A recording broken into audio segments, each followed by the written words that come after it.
Doctora María Clara, buenas tardes. Doctor Orión, qué gusto volverlo a ver. Doctora María Clara, le tengo una super invitación. Así, cuénteme de qué se trata. Doctora María Clara, ¿qué le parece si juntos torcemos en el derecho un tema de importancia que está relacionado con la duración del proceso judicial y que, como usted muy bien lo sabe, está consagrado en el artículo 121 de nuestro Código General del Proceso? ¿Qué le parece, doctora? Uno de mis temas favoritos. Acepto. Doctora María Clara, una petición especial. Es posible que yo no le diga doctora María Clara, sino que le diga María Clara. Me encantaría. Y una última petición también respetuosa sobre todo. ¿De qué se trata? Es posible que se quite la toga. Adelante.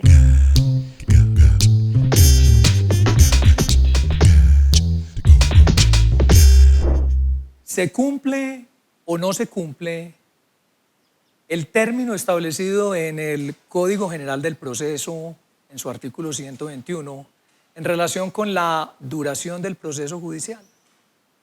Ese es el tema que precisamente hoy vamos a torcer en el derecho.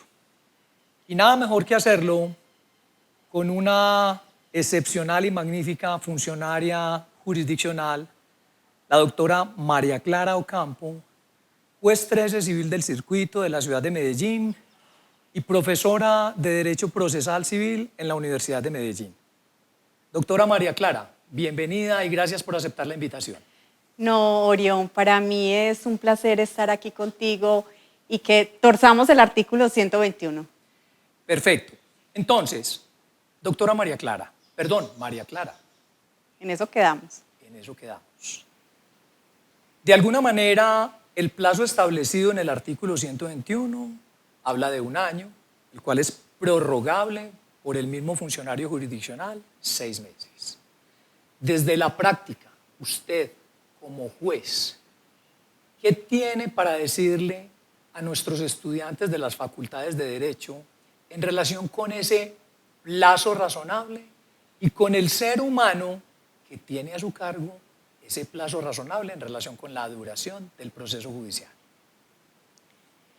Primero, que como abogados litigantes en el artículo 121 van a tener una herramienta para exigir del juez una justicia pronta, oportuna, y desde el punto de vista, desde la perspectiva del juez, el artículo 121 que consagra el término de duración del proceso es una responsabilidad y un sello de garantía de una justicia pronta y oportuna, como un derecho humano, un derecho fundamental que tienen todas las personas a tener una justicia, repito, pronta y oportuna. No basta con que decidamos los jueces, no basta con que resolvamos los conflictos que a nuestro conocimiento llegan. No, es necesario que esa respuesta del juez que pretende solucionar un conflicto sea oportuna, es decir, que llegue a tiempo. Bueno, pero entonces, mire que usted mencionó, es un derecho humano y eso es muy importante. Eso es muy importante porque de alguna manera esa conducta humana en interferencia de los seres humanos al interior de la sociedad es problemática. Es problemática cuando una de ellas invade la esfera, la órbita de su semejante. Y obviamente pone en manos de un juez que en un término establecido le diga, oiga, ese derecho se lo voy a conceder y a usted se lo voy a negar. Entonces, ese término de 1 año ¿es o no es suficiente para un funcionario jurisdiccional? En mi criterio, creo que es un término razonable, es un término más que suficiente. Tengo que hablar, y en eso quiero ser clara, que hablo desde mi experiencia, es decir, desde mi posición como juez civil de circuito. Y la pregunta en concreto es, ¿los jueces, los funcionarios jurisdiccionales, son responsables de algunas dilaciones o no son responsables de algunas dilaciones en relación con esa duración del proceso? Usted más que nadie como juez, contéstenos eso a ver, ¿cuál es su experiencia? ¿Qué ha sentido? El juez es responsable de cumplir el término de duración del proceso. Es responsable de garantizar ese derecho fundamental a las partes. Y el abogado es responsable de exigirle al juez que cumpla con ese plazo, porque en la hora actual y después de la sentencia C443 de 2019, que se eliminó de la norma la expresión pleno derecho, es decir, que la nulidad ya no es de pleno derecho, ya es responsabilidad de los abogados exigirle al juez que cumpla con ese plazo. El artículo 121 considero yo que para que sea funcional es una herramienta que hoy por hoy tienen los abogados. El juez no es responsable de las dilaciones de las partes, pero sí es responsable de controlarlas, de evitarlas, para poder de esa manera cumplir con el término de duración razonable del proceso. Bueno, en la experiencia suya como juez, ¿se ha visto abocada en alguno o en algunos procesos a tener que prorrogar ese término inicialmente establecido de 1 año en el Código General del Proceso? Sí, por supuesto que sí, excepcionalmente, muy excepcionalmente, tan excepcional que desde que entró en vigencia el Código General del Proceso, y más que el Código General del Proceso, el artículo 121, solo lo he hecho en 8 años que llevo desempeñándome como juez civil de circuito 3 veces, es decir, en 3 procesos. 2 de ellos de imposición de servidumbre por energía eléctrica. Estos procesos tienen una particularidad que no es controlable por el juez. ¿Cuál es? Que se debe realizar un dictamen pericial por 2 peritos, no por uno, que es la regla general, sino por 2 peritos, de esta manera. Uno de ellos debe ser de la lista de auxiliares de la justicia de la rama judicial y otro de la lista de auxiliares que tiene el Agustín Codazzi. No es fácil poner de acuerdo a 2 peritos para que acudan al despacho a tomar posesión de sus cargos y para que acuerden cómo realizar el dictamen de manera conjunta.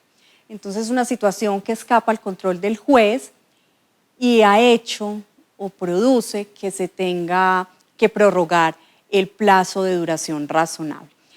Y el otro caso problemático es en un proceso de responsabilidad civil médica en la que hay amparo de pobreza. La parte no presenta entonces, por supuesto, el dictamen pericial y el juez entonces debe conseguir de la lista de auxiliares quien realice ese dictamen pericial. No es fácil que un auxiliar de la justicia acepte esa responsabilidad teniendo en cuenta que no va a recibir, por lo menos en el plazo inmediato, sus honorarios por el trabajo realizado. María Clara, al comienzo hacíamos una pregunta fundamental y vamos a agregar otra. Esa pregunta es, ¿se cumple o no se cumple ese plazo razonable? Y de ser así o no serlo, podríamos decir que esto está relacionado, en el caso negativo, con la excesiva carga que tienen los jueces en Colombia. Hay que decir que desafortunadamente no se cumple en todos los casos y quizás sea ya la regla general. Lo que significa entonces que estamos fallando nosotros, servidores públicos, jueces, al usuario cuando no cumplimos el plazo de duración razonable. Yo, tratándose de la especialidad, hablando en ese escenario, en esa hipótesis, civil, en la categoría de circuito, creo que no hay una carga excesiva en los jueces. Y me atrevo a decir eso por lo siguiente: en el año 2012, 2013, cuando todos los juzgados civiles de circuito de Medellín entramos en oralidad, todos entramos en igualdad de condiciones, todos entramos con carga 0 de expedientes, es decir, todo lo que veníamos manejando de escrituralidad, fue pasado a otros despachos para que se encargaran de terminar esos procesos. Es decir, borrón y cuenta nueva. Y no es posible que a 8 años, mejor, sí es posible, pero yo me pregunto, ¿cómo llegamos allá? Que haya juzgados que tengan carga de 150, 160 procesos, carga efectiva, que es la carga, considero yo, razonable para poder atender un juzgado civil de circuito en oralidad, y otros despachos tengan 500 y hasta 600 procesos. Eso preocupa y eso hace entonces que surja una pregunta y una inquietud.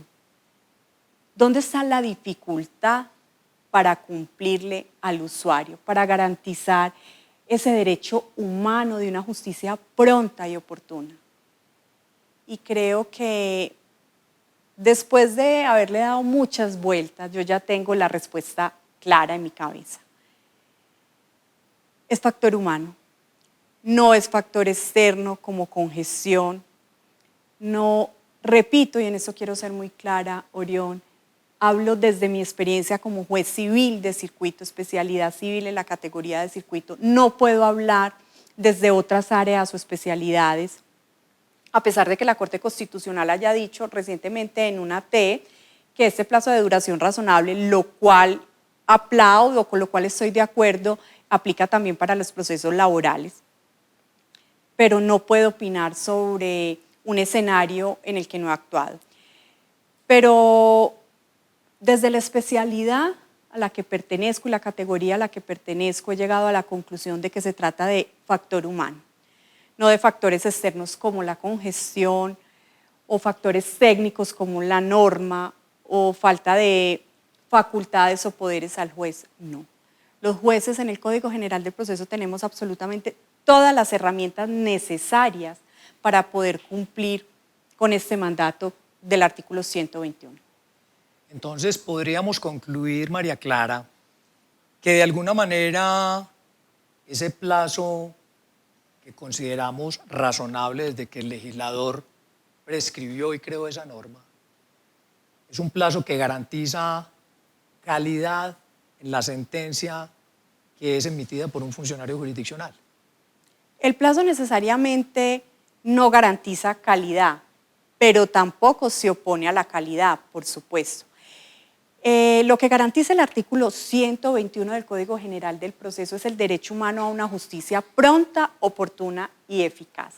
La calidad de la sentencia no dependerá de si el juez tenga más o menos tiempo, si tiene más de un año o año y medio, porque finalmente la norma le da una gabela al juez que pueda prorrogar ese plazo por 6 meses más en tratándose de primera instancia. Y en segunda instancia también el plazo es, también la prórroga es de 6 meses, pero el plazo inicial es de 6 meses. Es decir, en total en la primera instancia son 1 año y medio y en la segunda instancia es 1 año. Ese término es más que suficiente, tanto para cumplir, vuelvo y repito, con el derecho humano del que venimos hablando, Orión, como para dictar una sentencia en derecho y de calidad. Pero es que no podemos confundir tampoco que la calidad hace referencia a la extensión de la sentencia. La sentencia judicial no es escenario propicio para la escolástica. La sentencia judicial está prevista para resolver un conflicto intersubjetivo de intereses. En esa medida, entonces, no le veo dificultad para que podamos nosotros los jueces dictar una sentencia dentro del plazo que contempla la norma. Perfecto. La sentencia lo que busca es resolver un conflicto intersubjetivo de intereses que le llevan las partes al juez para procurar entonces paz social. Y para eso no es necesario entonces hacer disertaciones. De hecho, el Código General del Proceso nos ordena que las sentencias se reduzcan al análisis de las pruebas y a la motivación sobre el análisis que se hace de estas pruebas, el por qué se considera o no probado un hecho. Las citas doctrinarias y jurisprudenciales deben ser excepcionales y se deben limitar exclusivamente a la parte que sea necesaria para resolver. Sin embargo, nuestras sentencias tradicionalmente están plagadas de obiter dicta o dichos de paso.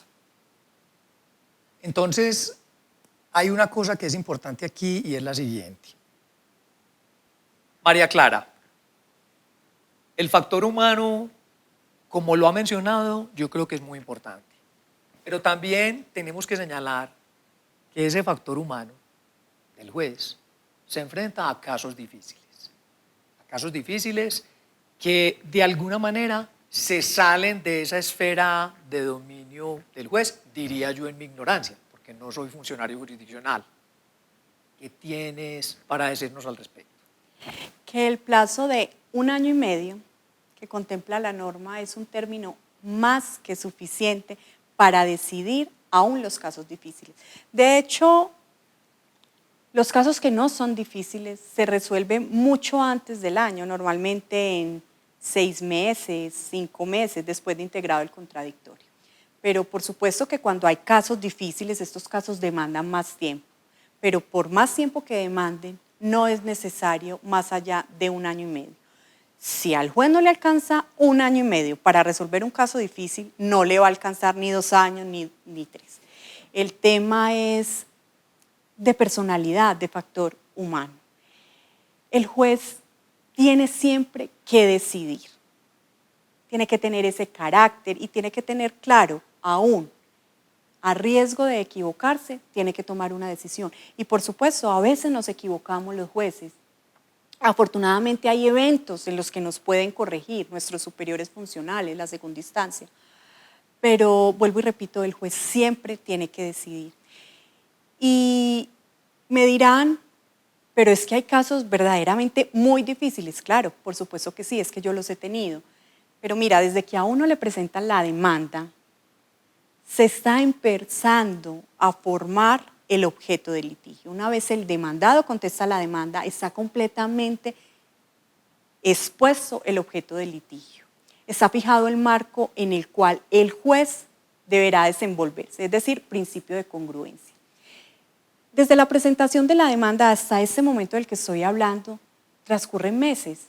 Durante todos esos meses, el juez ha tenido tiempo para ir reflexionando el caso, para ir indagando, para ir analizándolo y buscando, si es del caso, la jurisprudencia que le sirva como criterio de apoyo, como criterio auxiliar.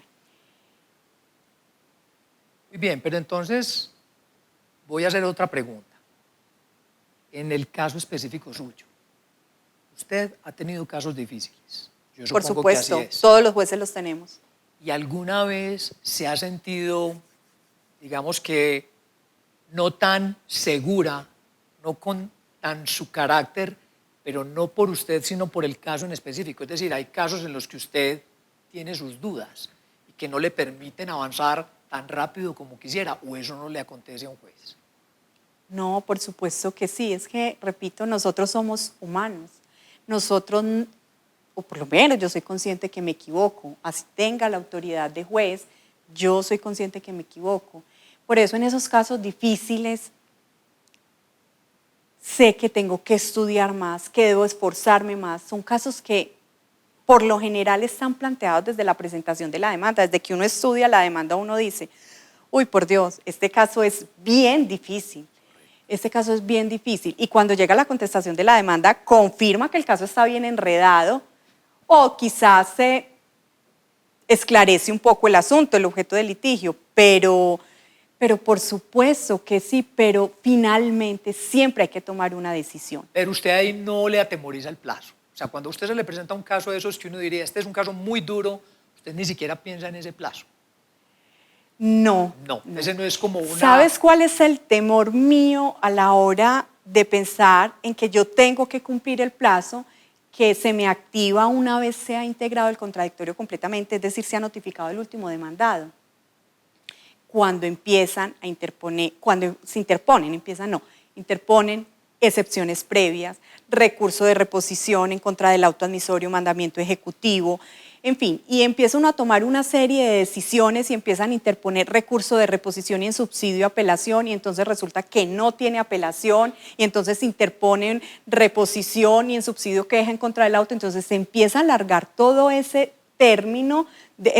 todo ese trámite a costa o en contra del plazo de duración del proceso, porque a partir de ese momento, repito, que se notificó el demandado, ya todo eso, lo que suceda de ahí hacia allá, hacia el futuro, sí es responsabilidad del juez, ¿cierto? Y hay derechos, por supuesto, y hay actuaciones que uno dice, obviamente no son maniobras dilatorias, es una excepción previa fundada, es un recurso fundado y hay que darle traslado de 3 días, es una reposición, lo mismo las excepciones previas, entonces son ese traslado, recordemos, son días hábiles.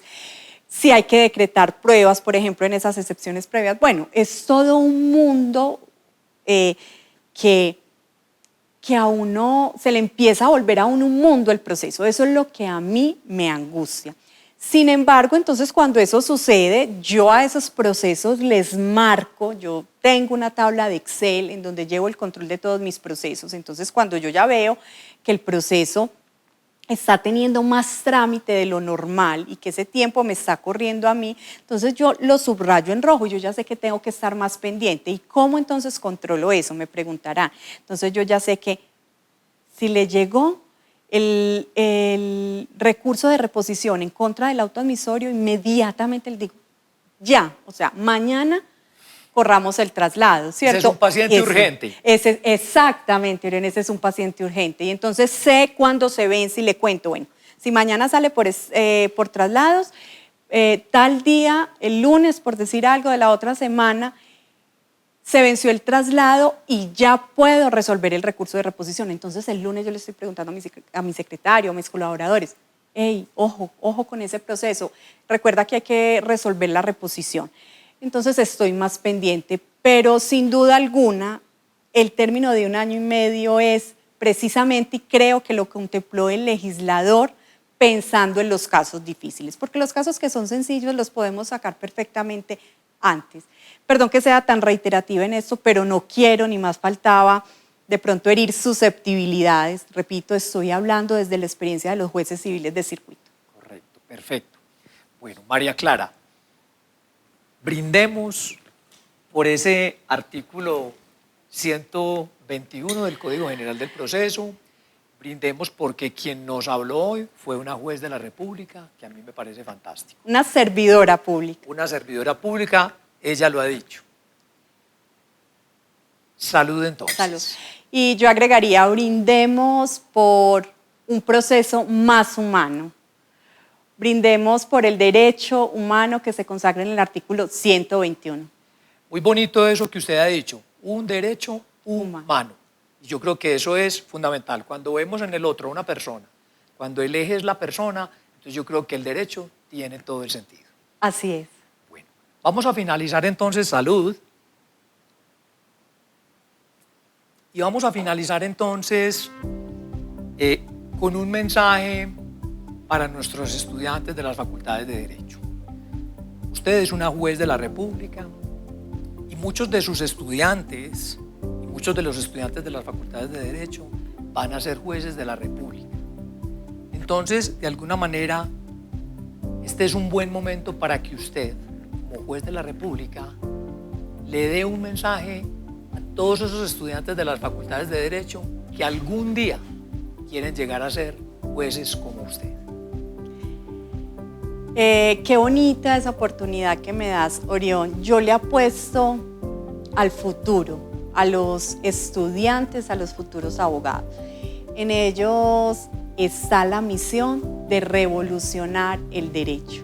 Esto tiene que cambiar y ha venido cambiando, pero los estudiantes actualmente, los estudiantes actuales son los que finalmente pueden concretar esta revolución a la que yo le apuesto, a una justicia más pronta, eficiente, oportuna y sobre todo cercana al ciudadano.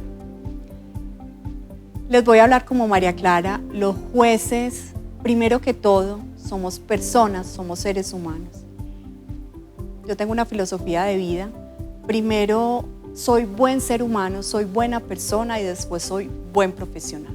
Entonces, primero, que tengan claro que los jueces primero somos personas y debemos ser, inclusive esforzarnos por ser mejores personas que otras profesiones. Segundo, antes que ser juez, soy abogada. Tercero, soy juez. Y como juez, más que ser una autoridad, yo lo que soy y lo que debemos ser conscientes todos los jueces es que somos servidores públicos. Así como se escucha, servidores, es decir, nosotros los jueces estamos para servirles a la comunidad, para servirles a todos esos ciudadanos que tocan las puertas de un juzgado pidiendo que le resuelvan su conflicto. Entonces, quienes quieran ser jueces tienen que tener en cuenta que antes que ser juez, más que una autoridad, lo que van a hacer es servidores de la ciudadanía. Perfecto, María Clara. Me parece que es un mensaje muy bonito para nuestros estudiantes de las facultades de Derecho y nada mejor que lo haya dicho una juez de la República de Colombia. Mil gracias por haber estado en este espacio y esperamos verla prontamente. Muchas gracias, Orión. Para mí ha sido un placer, de verdad, que me hayas invitado a este proyecto tan creativo, que me invites a ser partícipe de él. Para mí es todo un honor. Perfecto.